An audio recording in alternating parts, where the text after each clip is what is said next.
These days, it feels like cars are constantly getting more expensive. Over on chasingcars.com.au, it feels like every second article we write is about a price increase, which is why it's good to know you can still get a really decent new family SUV for under 40 grand drive away, including the two cars behind me, which I'm going to be comparing today. Which is better, the Kia Sportage or the Hyundai Tucson? Both of them are base models. The Sportage is even a manual, which means it's about 36 grand drive away, a really sharp price in 2022. The Tucson is auto only and it's about $3,000 more expensive. So do you get an additional value for money with that car? Well, in today's video, I'll show you the interiors, the back seats, we'll check out the boot space, discuss the long-term running costs, go for a drive, and then I'll tell you the winner out of this comparison of the 2022 Kia Sportage and the 2022 Hyundai Tucson in entry-level form. But before we get started, hit subscribe and the notification bell. Both of these SUVs have really interesting exterior design with a lot of flair, but it's inside where you're going to spend most of your time in one of these family cars. And I've chosen to start in the Kia because it's the cheapest at just over 36 grand drive away for this Sportage S manual, the absolute base model of the Sportage lineup. But in a real testament to buyer power in the Australian new car market, even base models no longer really feel like a base model, partially because we're touching leather. No Sportage or Tucson comes with a plastic steering wheel anymore, which really helps perceived quality. However, in the manual Sportage, it is a plastic gear shifter, and that is something you have to touch a lot if you opt for the manual. Still, I can probably live with it in the knowledge that I didn't spend very much buying this quality vehicle, and build quality really does feel up there. Everything's screwed together nicely. There's even soft touch up here on the dash, even if for some reason the front doors actually revert to hard plastic in a base Sportage. Still, that's the same as something like a Toyota RAV4, so it's not alone in that regard. Now, we look forward at a pretty cool dash. Sure, it isn't as immersive as a top-of-the-line Sportage, which gets dual 12-inch screens. In fact, you get that on almost all Sportage models. But here in the base model, you still get decent infotainment, but there's a lot of bezel. We have an 8-inch screen. You get wireless Apple CarPlay and Android Auto, unlike higher Sportages in the lineup, which is kind of a weird quirk. And in front of the driver, you get kind of a small digital display and then some cool partially analog graphics, which actually do look good, even if it's not the full-size display that you'd get higher up in the range.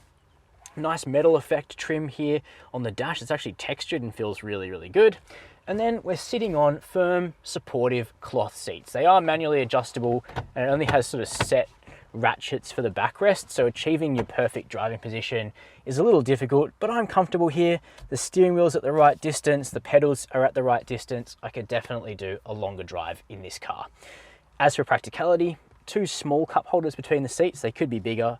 Storage tray ahead of the shifter. There would be wireless charging there in some grades. USB-C and USB-A, and door bins that are on the small size, to be honest.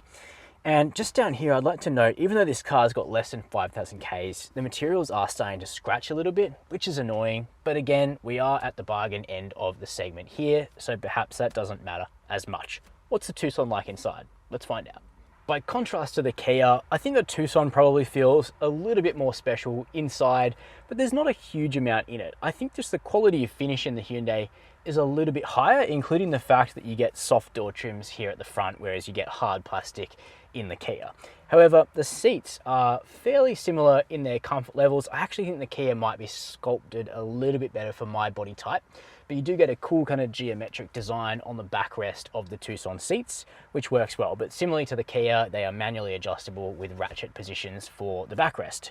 Different steering wheel with an oval-like airbag cover and little buttons to control the digital screen in front of you.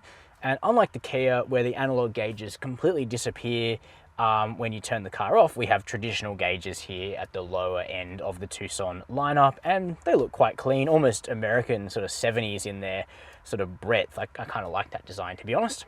Looking further afield, instead of the super wide sort of screen layout of the Kia, instead the Tucson places its display down here integrated into the dash. And I know a lot of people who watch Chasing Cars prefer the integrated look, but it's basically the same system as the Kia. Different fonts, but the same 8-inch screen, wireless Apple CarPlay and Android Auto because we don't have navigation, weird quirk of the Hyundai Kia group there. We get physical air conditioning, nice and easy to use, but a few more features. An automatic transmission for starters, although you pay more for it. You get Qi wireless charging, which is quite impressive at the base grade, and 2 USB-A ports, but no new USB-C for faster charging. Bigger cup holders, however. We also get this bin between the seats in both cars, and the same door bins between the two of them, which are a little too small for a big water bottle here in Australia. But a few other nice touches, a little bit of cloth on the dash, soft dash as well. Broadly quite similar between the two of them, probably slightly higher end in the Tucson, but again, they're both comfortable and generous enough on specification. What about the back? Back in the Kia, and aside from the hard door trims, it's very un-base model like.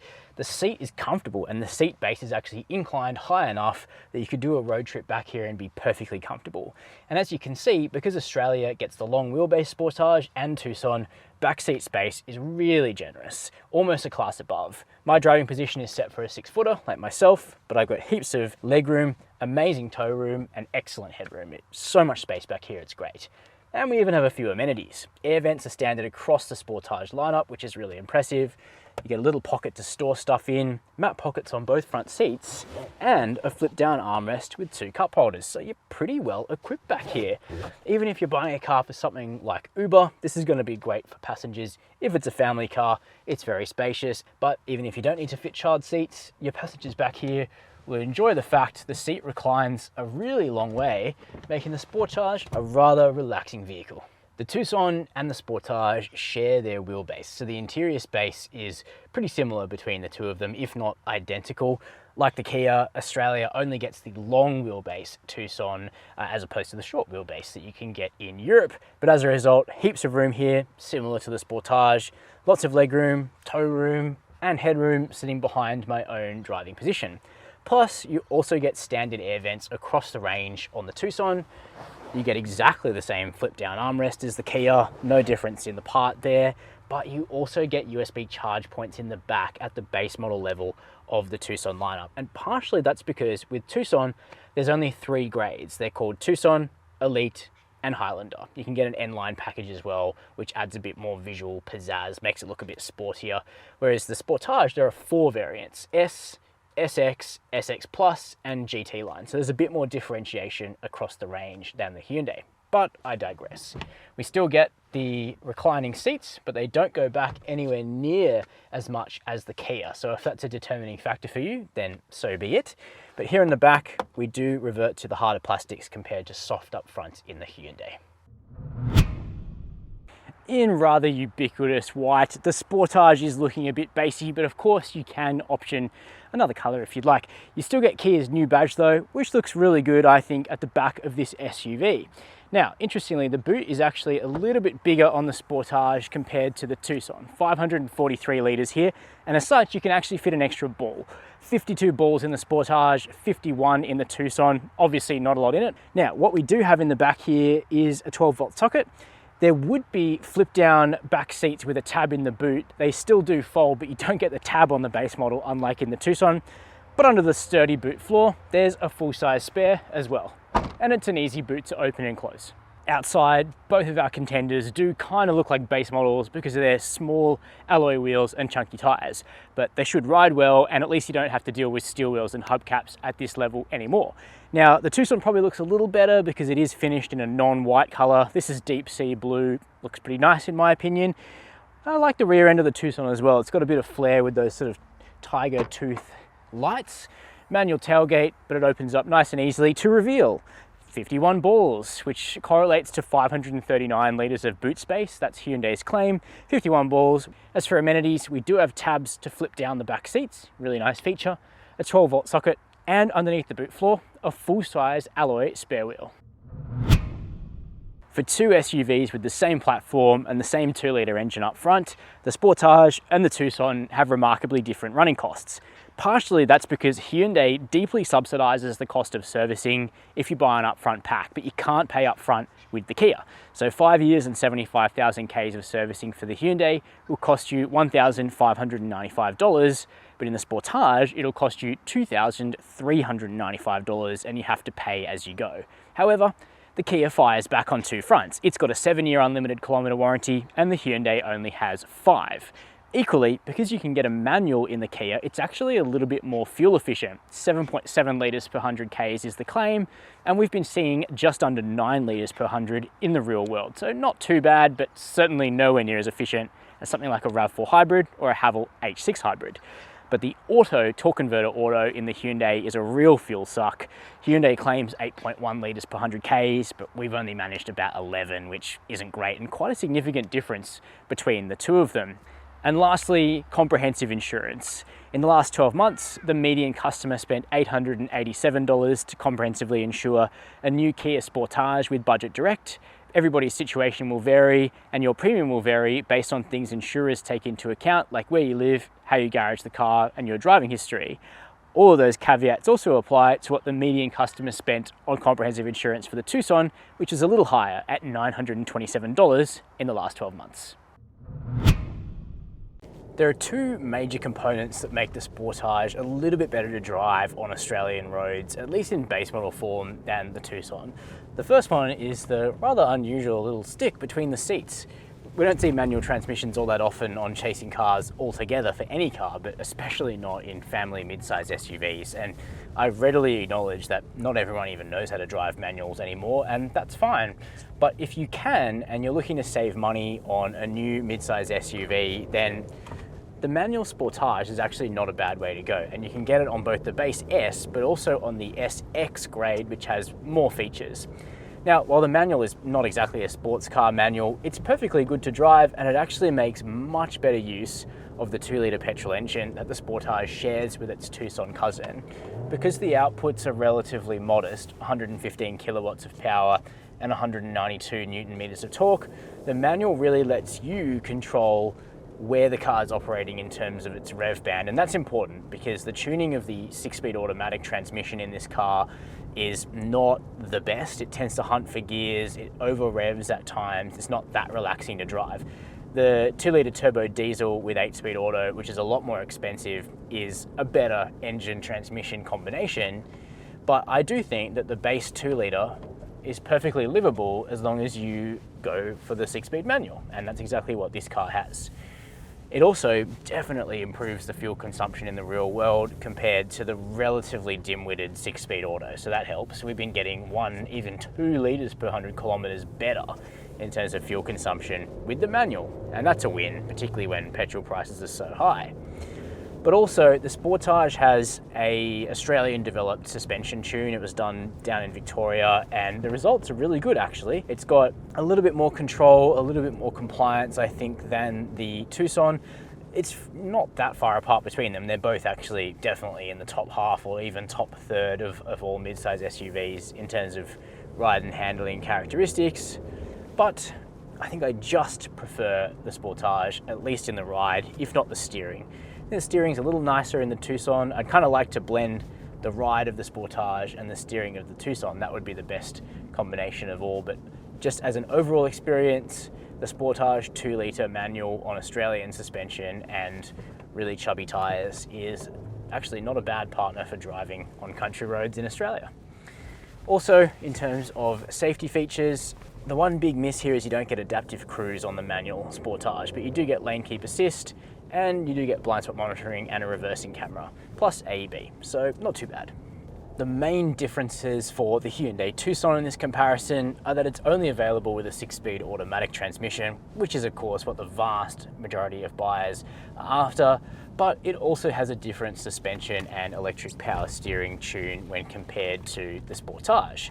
But really, Hyundai have done a pretty nice job on the Tucson in terms of ride and handling. This car is comfortable, but it has a good amount of road feel and it inspires quite a lot of confidence to drive on a country road. But what's under the bonnet of this Tucson is probably not the best engine of the range. Of course, it is the most affordable, and that's the whole point of today's test. It's not too bad. What it is a 2-litre naturally aspirated petrol 4-cylinder engine, which is shared with the Sportage here. It makes 115 kilowatts of power and 192 newton meters of torque. Definitely a modest amount of torque for this segment. Even options like the Mazda CX-5 with its entry-level 2-litre makes more torque, partially because this engine isn't direct injected, it's multi-point injected instead. And so it just it's a bit of a workhorse, and it does work relatively hard when you need it to, you know, give you a bit more pace. Now, one of the issues with the engine is that the 6-speed automatic isn't the kindest pairing with it, and it does tend to hunt a little bit for ratios here and there. Now, the best engine for both the Tucson and the Sportage is the 2-litre turbo diesel, which has a different 8-speed automatic transmission. But one of the ways you can get the best out of this relatively modest engine as it revs its way out of a corner is to option the 6-speed manual, which you can get in the Sportage, but not in the Tucson. So that's the engine, just okay. Ride and handling wise, the Tucson is settled, it sits relatively flat in the corners, it turns in pretty well, and the steering tune is better on the Hyundai than on the Kia, where it's slightly stodgy. Kia had to take an overseas steering tune for the Sportage, and it's just not quite where we'd expect it to be in terms of feel. Hyundai have done a better job with the tune running through the tiller of the Tucson. Now, both of these cars have chunky tyres and they ride very comfortably. The Sportage perhaps a tiny bit more comfortably than the Tucson, but they're certainly both up there. And this is a nice quiet vehicle apart from the occasional revving of the engine. Lastly, in terms of safety, there's loads of standard tech now on the Tucson, including adaptive cruise control and a really strong lane keep assist, plus blind spot monitoring and a good quality reversing camera as well.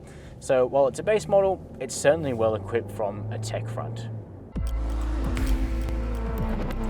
Unsurprisingly, the Sportage and the Tucson are very similar cars. They share a platform, they're about the same size, they're both quite roomy inside, and they're even similar to drive, but there is a particular winner, and it's the base model Kia Sportage. There's a few reasons for that. First of all, it's even more comfortable than the Tucson thanks to its quality Australian suspension tune. Secondly, you can get it with a manual. Very few people want that, but given the automatic transmission calibration in these two cars is not that great with the 2-litre engine, at least the Sportage gives you the option to change your own gears. That also makes it $3,000 cheaper than the Tucson, and 10% means a lot at this end of the market. And the clincher is that the Kia has a 7-year warranty. I think it's really time for Hyundai to consider implementing the 7-year warranty. 5 years is good, but everyone has a 5-year warranty now, don't they? Still, you can't really go too wrong with either of these cars.